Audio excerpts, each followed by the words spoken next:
안녕하세요. 페이퍼 아트를 즐기는 탈바인입니다. 이번 영상에서 무엇을 만들까요? 영상 제목에서 이미 알고 계시겠죠? 그렇습니다. 국딘 검증애니, 아재 검증애니, 70년대생 검증애니라고 불리는 미야자키 하야오 감독의 미래소년 코난입니다. 응원가를 부르거나 소풍, 수학여행에서 빼놓지 않고 부르던 그 주제가가 너무나도 유명하지만 저작권 문제로 배경음악으로 쓰고 싶은 마음은 굴뚝 같지만 쓰지 못합니다. 푸른 바다 저 멀리. 대학 때 데모하면서도 불렀다는 게 지금 생각하니 참 웃깁니다. 좀 빠르게 달려볼까요? TV 애니메이션 미래소년 코난은 일본 애니메이션의 거장 미야자키 하야오 감독 손에 의해 1978년 일본 NHK를 통해 방송됐습니다. 한국에서는 일본보다 늦은 1982년 KBS에서 방영되어 소년 소녀들의 마음을 흔들어 놓았죠. 한국뿐만 아니라 전 세계 애니메이션 매니아들이 명작으로 손꼽는 미래소년 코난은 미야자키 하야오 감독이 처음으로 감독으로 제작을 진행한 작품으로 이후 등장한 애니메이션과 영화에도 큰 영향을 끼칩니다.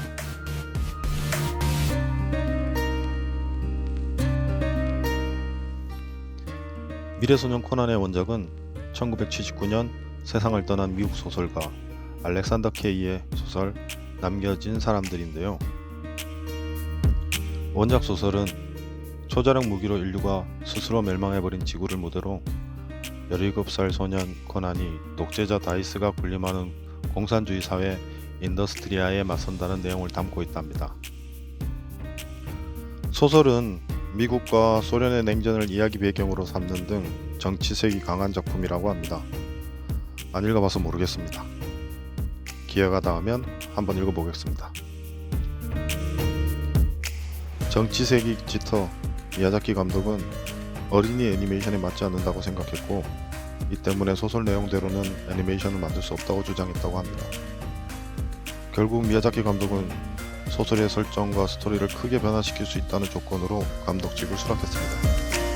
애니메이션에서 인류를 멸망으로 몰고 간 최종 전쟁은 2008년 발발한 것으로 그려져 있는데 그 당시 만들어진 만화나 소설에서 2000년을 넘으면 상당히 기술 발전이 이루어진 미래라고 상상했던 것 같습니다.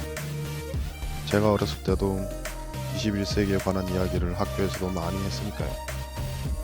10여 년 전 큰 댁에 집수리를 하면서 사촌형이 보던 책을 정리해야 했던 일이 있었습니다.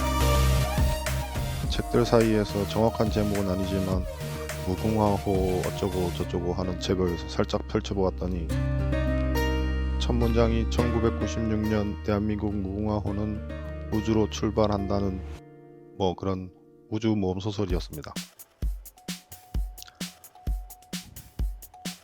재밌어서 출판 연도를 확인해 보니 1950년대였던 것 같습니다. 그러고 보면 2020년 올해는 그 위대한 애니메이션 2020 원더키드의 해이기도 하니까요.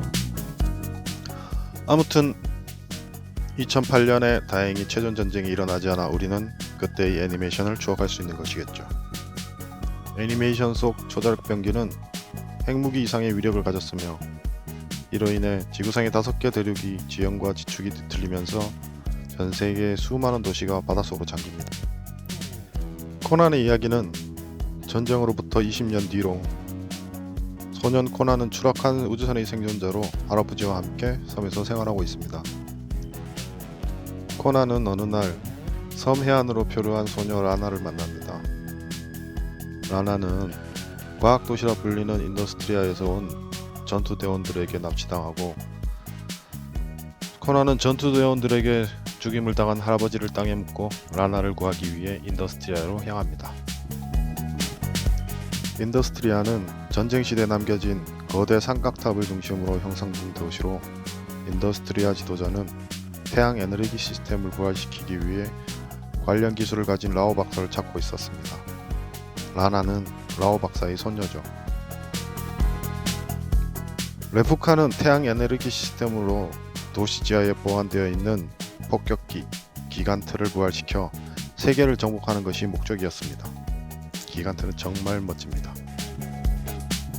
얼마 전 전편을 정주행하면서 추억에 젖어 이번 작품을 만들었습니다. 첫 연출작에 이러한 주제의식을 어드벤처와 멋지게 결합한 미야자키 감독은 지금 보아도 명불허전이라 할 수 있습니다. 특히 야생 속에서 자라 무기라고는 작살 하나만 갖고 있는 소년 코난이 괴력으로 인더스트리아의 첨단 무기를 든 어른들을 모두 물리치며 최종화에서는 과학 문명의 상징이라 할 수 있는 거대 비행 요새 기간트를 얼몸으로 쳐부수는 장면은 웬만한 로봇 애니를 능가한 박력 넘치는 신들로 가득합니다. 작살 말고도 그 괴력의 발가락이 있죠. 서정적인 배경과 손에 땀을 쥐게 하는 액션, 양쪽 모두를 선보이면서도 어느 한쪽도 부족함이 없는 미야자키의 작품은 지금 보아도 감탄이 절로 납니다. 특히 이 방대하고 긴 이야기가 26부라는 비교적 짧은 러닝타임 내에서 참으로 오밀조밀하게 펼쳐져 있는 점은 놀랍다고 하겠는데요. 이것은 당시 TV 만화 영화의 일반적인 패턴인 1회 에피소드 형식의 작품이 아니라 하나의 테마를 26화 내내 연속으로 끌고 가는 방식이었기 때문에 가능한 일이기도 했습니다. 이때부터인지 지금도 에피소드 형식보단 연속된 이야기를 좋아합니다. 영화나 만화나. 거의 미야자키의 원맨쇼라고 할 수 있는 미래소년 코난은 초기 작품이면서도 미야자키 애니메이션의 특징이 잘 살아있는 작품으로 개성 넘치는 캐릭터와 메카닉 디자인, 진지하면서도 흡입력 있는 스토리 등은 명작이라고 부르는데 부족함이 없습니다. 극한의 리얼리즘을 보여주는 설정은 서사에 부드럽게 섞여들고 조금 더 군더더기 없는 이야기 전개는 26화 내내 쉼없이 흘러가기 때문에 정말이지 다음 화를 궁금하게 만듭니다. 극한의 리얼리즘을 보여주는 설정은 서사에 부드럽게 섞여들고 조금 더 군더더기 없는 이야기 전개는 26화 내내 쉼없이 흘러가기 때문에 정말이지 다음 화를 궁금하게 만듭니다. 미야자키 감독의 애니메이션답게 작가도 시대를 초월하는 수준으로 매우 사실적이고 매끄러운 액션은 도무지 70년대 애니메이션이라고 생각할 수 없을 정도죠. 극히 자연스러운 캐릭터들의 움직임은 예쁜 원화만을 중시하는 21세기 애니메이션보다 뛰어나 보입니다.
미래소년 코난을 다시 보면서 그런 생각을 했습니다.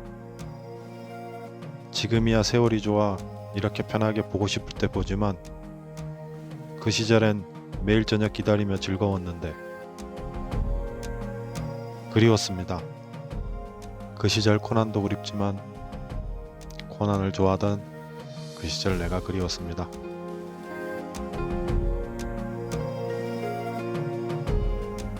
지금은 볼 수 없는 작살질 잘하던 코난이란 별명의 내 동생도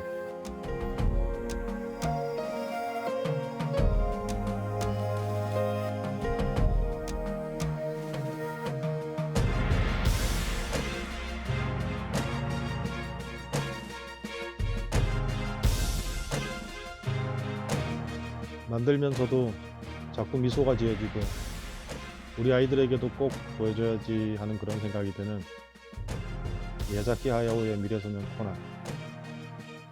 공작원 분들도 미래소년 코난이라는 추억에 빠져보시는 건 어떨까요?